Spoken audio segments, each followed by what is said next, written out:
अगर existing version of scooter को upgrade करके वर्जन 2 लॉन्च करके सेम फीचर्स ऑलमोस्ट रख के प्राइस कम किया तो क्या मतलब स्कूटर अपग्रेड हुआ या स्कूटर का असली बिकने का प्राइस पता चला? हीरो ने न्यू मॉडल लॉन्च किया, हीरो विडा V2, V2 Pro, V2 Lite and V2 Plus। सबसे पहला 1 लाख के अंदर एक शोरूम प्राइस में आने वाला V2 Lite। इसमें सिर्फ 2 ही ड्राइविंग मोड्स मिलेगा, एको and ride mode with very slow acceleration. 0 to 40 km speed तक 4.2 सेकंड्स में जाएगा एंड 69 km इसका टॉप स्पीड है। बाकी सारे features V1 Pro, V1 Plus, V2 Pro, V2 Plus जैसा ही है with the same looks, same dual seat, same boot space and same dashboard. इस स्कूटर पूरे चार्ज में 94 किलोमीटर की IDC रेंज क्लेम करती है and real world range of 64 kilometres as per the specification sheet. इसका हम बहुत जल्दी रेंज टेस्ट करेंगे, so please do subscribe to not miss that video. Next V2 Plus, ये ऑलमोस्ट V1 Plus जैसा ही है। टॉप स्पीड थोड़ा सा इंक्रीज हुआ, 80 km स्पीड था, अब 85 km इसका टॉप स्पीड है। इसमें 3 ड्राइविंग मोड्स मिलेगा, eco, ride and sports mode. 1.7 kilowatt और बैटरी के साथ पूरा 3.44 किलोवाट और का 2 रिमूवेबल बैटरीज मिलेगा जो पूरे चार्ज होने में 5.25 घंटे लगता है, लेकिन ग्रेडेबिलिटी थोड़ा कम हुआ। V1 Plus में 20 डिग्रीज का ग्रेडेबिलिटी था, इसमें अब सिर्फ 18 डिग्रीज है, विच मींस पहाड़ चढ़ते वक्त, स्लोपी रोड्स में जाते वक्त थोड़ा सा नुकसान हो सकता है। इसका भी हम रेंज टेस्ट करेंगे, उसका वीडियो भी बहुत जल्दी बनेगा। रेंज क्लेम भी सेम है, IDC range of 143 kilometre V1 Plus में भी था, V2 Plus में भी इतना ही है, लेकिन V1 Plus 1.19 लाख ऑफ एक शोरूम प्राइस में आता था, अब 4000 कम करके V2 Plus 1.15 लाख ऑफ एक शोरूम प्राइस में आने वाला है। Next V2 Pro, V1 Pro जैसा ही 2 रिमूवेबल बैटरीज के साथ मिलता है, पूरा 3.9 किलोवाट का बैटरी कैपेसिटी के साथ 4 ड्राइविंग मोड्स मिलेगा, eco, ride, sports and custom mode. Top speed थोड़ा सा बड़ा है, 80 km था, अब 90 km टॉप स्पीड है। एक्सेलरेशन भी थोड़ा सा फास्ट हुआ, पहले 40 km स्पीड तक 3.2 सेकंड्स में जा सकता था, अब 2.9 सेकंड्स में जाएगा। दिस इज इंटरेस्टिंग बिकॉज इस गाड़ी पूरे चार्ज में V1 Pro जैसा ही 165 kilometre of IDC range claim करती है and real world range of 115 kilometre, लेकिन V1 Pro में पिलियन के साथ इको मोड में हमारे रेंज टेस्ट में सिर्फ 90 किलोमीटर की रेंज मिली। इसमें तो एक्सेलरेशन भी इंक्रीज हुआ, सेम बैटरी पैक है, तो मतलब 90 किलोमीटर का रेंज भी नहीं आ सकता है ऐसा लग रहा है। अब in terms of dashboard, looks and everything बाकी सारे मॉडल्स जैसा ही सेम डैशबोर्ड है, same 7 inch touch screen dashboard है, 26 litres of boot space and front disc brake, rear drum brake, same build quality ऐसा लग रहा है, लेकिन but I really want the limp mode to be solved. इस गाड़ी में लिम्प मोड नहीं चाहिए because it is very dangerous feature. बहुत सारे कस्टमर्स ने भी कहा कि that it is very dangerous and useless feature. Limp mode नहीं चाहिए एंड बिल्ड क्वालिटी ठीक करना चाहिए। I really wish V2 models में इसको ठीक किया हो। नेक्स्ट, एक हफ्ता भी नहीं होगा जब ओला इलेक्ट्रिक न्यूज में नहीं आया हो। अब ओला के ऊपर 791 करोड़ ऑफ टैक्स नोटिस आया है। एग्जैक्ट रीजन क्या है पता नहीं चला, लेकिन उनके टैक्स फाइलिंग्स में कुछ तो गड़बड़ है। उसका मतलब कुछ इनकम कम दिखाना या अनपेड टैक्सेस होना, ऐसा कुछ इश्यूज है। एग्जैक्ट रीजन बाहर नहीं बताया, लेकिन ये उस टाइम में आया है जब CCPA ने इन्वेस्टिगेशन स्टार्ट किया about the Ola's service issues and बहुत सारा कंज्यूमर कंप्लेंट्स इकट्ठा हो रहा है about the scooter servicing and staff को ले ऑफ कर रहे हैं, टॉप लेवल एग्जीक्यूटिव्स छोड़ के जा रहे हैं, न्यू एग्जीक्यूटिव्स आ रहे हैं। इन सब के साथ टैक्स फाइलिंग्स का नोटिस, आपको क्या लगता है? आप कमेंट्स में बता देना। इसको छोड़कर ओला कंपनी के लिए एक अच्छी खबर है, कस्टमर्स के लिए भी एक अच्छी खबर है। कंपनी के लिए अच्छी खबर यह है कि पूरे साल में 2024 में ओला पहली कंपनी निकली जो 4 लाख EV गाड़ियों को बेचा। 4 लाख गाड़ी, which is a great news for the company.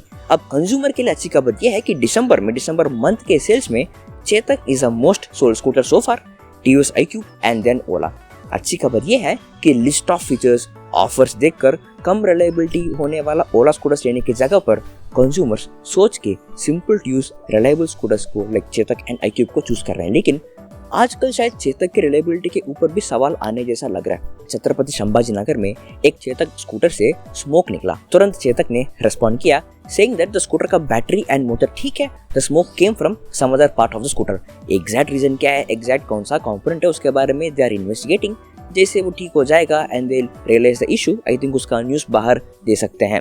But most importantly इस इशू को ठीक करना चाहिए बिकॉज 20th दिसंबर को चेतक न्यू मॉडल्स को लॉन्च कर रहे हैं, 3501 एंड 3502। अगर इस इश्यूज के पहले पता चल गया, उस इश्यूज को उन न्यू मॉडल्स में भी ठीक करके बेच सकते हैं। दिस 3502 मॉडल एक टच स्क्रीन डैशबोर्ड के साथ आ सकता है, which is really crazy upgrade for Chetak because touch screen dashboard with an improved range शायद आया तो this can be really good deal breaker for the simple to use scooter. इसीलिए अगर आप चेतक लेने का सोच रहे हो, जस्ट वेट फॉर 1-2 हफ्ते।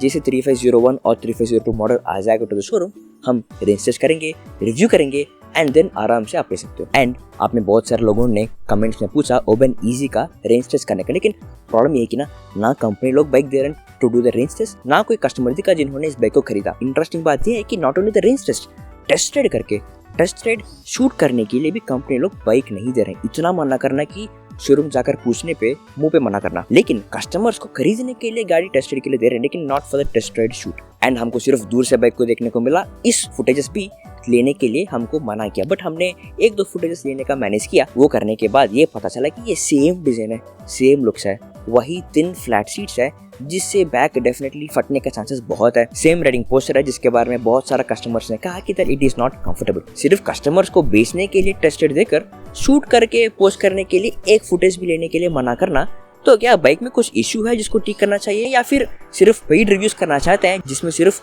पॉजिटिव्स बताएं एंड नॉट नेगेटिव्स? इसका वजह क्या हो सकता है आप कमेंट्स में बता देना। अब ये सारा सोचते सोचते वेरी इंटरेस्टिंग आइडियाज आया है। First of all scooter dashboard पे right now range estimate, battery percentage, Bluetooth control, turn by turn navigation दिखाते हैं। इसके अलावा कोई इंटरेस्टिंग इन्फॉर्मेशन दिखा सकते हैं क्या जिससे वैल्यू ऐड हो? For example the weather information. हर सुबह आप स्कूटर निकालते ही डैशबोर्ड पे ऐसे दिखाना कि आज बारिश हो सकता है, so make sure you plan your day accordingly. और इनफैक्ट एक दिन पहले ही दिखाना कि कल दिन में बारिश हो सकता है, so make sure you charge enough, क्योंकि बारिश में पब्लिक चार्जर्स ढूंढ के जाना, चार्जिंग रखना, वेट करना would be the best experience. And second, what if scooter boot में रेनकोट भी दे? हर company will sell their helmets and scooter के बूट में सीट के नीचे फर्स्ट एड किट होता है। व्हाट इफ उसके साथ रेनकोट्स भी रखें? प्रैक्टिकली देखें, एक डेकाथलॉन का रेनकोट फॉर अ मैन और for women both pant and shirt combine करके स्क्वीज करें तो इतना सही बनता है। उसके लिए फ्रंट ग्लोव बॉक्स में और सीट के नीचे एक स्मॉल स्पेस रख लें, देन रेनकोट इज सॉर्टेड। अब बूट स्पेस कम करके बैटरी स्पेस बढ़ाएं भी कोई कंप्लेंट नहीं होगा, है ना, because we are having the raincoat and more range, so हमको पोर्टेबल चार्जर कैरी करने की जरूरी कम हो सकता है। एंड थर्ड, स्कूटर्स में कोई की फॉब नहीं चाहिए, सिंपल की is enough and that is the best experience. मैंने ये चेतक का की फॉब, हीरो वीडा का की फॉब 1 महीने तक चलाकर यूज करके बता रहा हूँ। वो इनिशियली इतना एक्साइटमेंट होता है ना, उसके बाद उससे बहुत सारा इश्यूज निकलता है which you can't figure out, which you can't solve. In the end वो टीवी रिमोट जैसा बनेगा, अगर काम नहीं किया तो हम टक टक टक मार के काम करने तक लाएंगे। ये इसलिए बोल रहा हूँ क्योंकि कार में की फॉब जितना रिलायबल स्कूटर में की फॉब अभी रेडी नहीं है।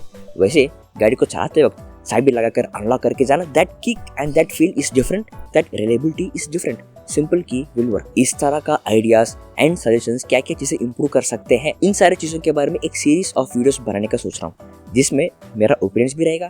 हर वीडियो का पहले एक पोस्ट डालूंगा आपका ओपिनियंस, आपका आइडियाज भी लेने का। अब इस तरह की वीडियोस को मैं कैसे एग्जीक्यूट कर सकता हूँ, आपके पास कोई आइडियाज एंड सजेशंस है आप जरा कमेंट्स में बता देना।